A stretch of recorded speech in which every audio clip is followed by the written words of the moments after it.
Hello, welcome back. You might notice a lot of things have changed around the house since the last episode. It's because a lot of work has been going on in parallel. This episode, I'm going to focus on giving you an overview of the floors. So the first challenge we faced when we were laying down floors is that the floors were actually uneven.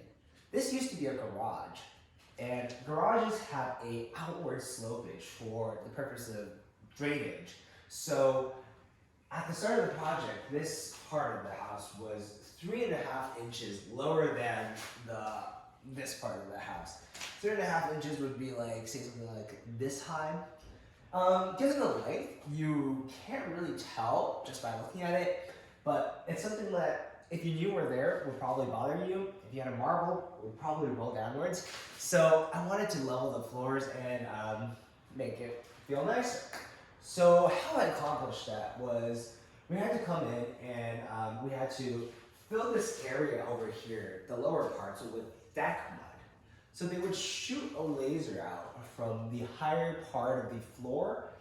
It would hit somewhere on the wall here, and we would take these wood strips and put these wood strips down as frames and line them up with the laser so we know which part of the floor, or line up the height of the floor, and then take some deck mud, which is basically kind of like slow drying cement, and then you like pat it down and fill up this whole area until it, becomes level. Once you have the floors level, it poses another problem because deck mud is not as even a surface as finished concrete, right? So we have these floorboards here, and there are two ways of laying these floorboards down. The basic one is like floating the floors, which is these floorboards have these tongue and groove mechanisms where basically you just kind of slide them together and you can lock them in if you press hard enough, and you would put them over the floors and that would be good. So you wouldn't have to do anything to glue them onto the floors. But the downside of this is it can become like kind of uneven or squeaky. That's how you get like kind of squeaky floors. And if the surface you're putting it on is not the most even, like the deck mud, it would create more of a gap and more of a hollow sound when you walk on them. So what I ended up having to do was I ended up having to glue the floors down. There's something called floor adhesive or floor glue, which is just a big bucket. You kind of apply the glue and then stick them on here. You also use these tongue and grooves, but it's just an extra layer of adhesive so these floors don't pop up when you walk. And that's what we had to do with these floors. So I'm going to tell you a bit about the type of floors that go into houses. So first of all, we have the most basic one, which is hardwood floors. Hardwood floors, basically just a plank of solid wood. And wood is expensive. This is the type of wood that on HGTV you see them go into an old house, they see hardwood floors, they're like, oh my God, you struck gold. Go, go, go, go! Oh my gosh, it's so beautiful! It was solid gold. Most perfect flooring. This is because with hardwood floors, you can sand them down and refinish them with a layer of veneer, and they basically look as good as new. And these things cost anywhere around $8 to $20 a square foot, so they're the most expensive type of floors. They feel nice. Walking on hardwood feels very nice. Another option, if you don't want to go with the hardwood, is engineered wood floor, and this is actually what I use. So engineered wood floor is a layer of hardwood, and on the back you have a layer of plywood. If you don't know what plywood is wood chips, bark, scrap wood, and like sawdust, everything pressed together. It's almost like a wood sausage, if you will. And of course, this part is like not as durable, it's not as nice, but so they layer the top with hardwood, so when you're walking, it feels like you have hardwood floors. And you can still sand this down, but you can only do it once or twice maximum because it's not as, you don't have the thickness here. This particular piece that I chose is a Brazilian oak piece. And the reason I chose Brazilian oak, is because it's pretty durable. It's very hard material compared to other woods. It doesn't dent or bend as easily. So pretty long lasting. And another reason is that a lot of wood floors have knots in them, like these black circles that come with wood. And a lot of people like them for the character.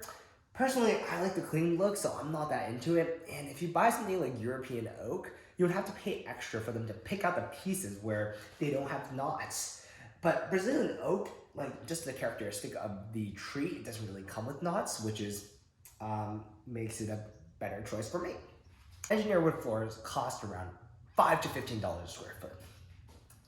Another type of floor that's pretty common is laminate. So what laminate is, it's got this plywood back as well. But instead of the hardwood layer on top, what you have is a photo rendered finish. It's essentially a very well rendered photograph that is printed on top of the piece of plywood using a machine called a rotogravure roll. It kind of just rolls this, like prints a pattern on it, and then like a thin layer of veneer finish. It looks exactly like normal wood for all intents and purposes. It just does not feel the same because it's not actually wood. It's some kind of like a layer of veneer. So it's like a little bit glossier actually. So you can't sand it down. That's one of the downsides. It's slightly less durable because you don't actually have wood. You just have this like plywood plank on the bottom, and like the top is like not as thick a layer of protection. So it could be ruined by moisture or it could chip. But they're a lot cheaper than engineered hardwood, so they'll go around like $3 to $11 a square foot, depending on the quality of the ones you use. So last but not least, we have a very common floor in new construction nowadays. This is pretty much all I see in new houses. They use something called vinyl. Vinyl is actually the cheapest material. So with this vinyl, what you get is basically a plastic floor. There's no wood at all. And they do the same thing. They have like a photo rendered finish on top, so it looks like wood. You can have it look like anything really. And so you get this plasticky floor, and they come in either planks or rolls. And planks, you lay them down just like these ones, but rolls, they're almost like a sticker, and you just roll them out, and they have like a adhesive back, and you kind of stick them to the floor.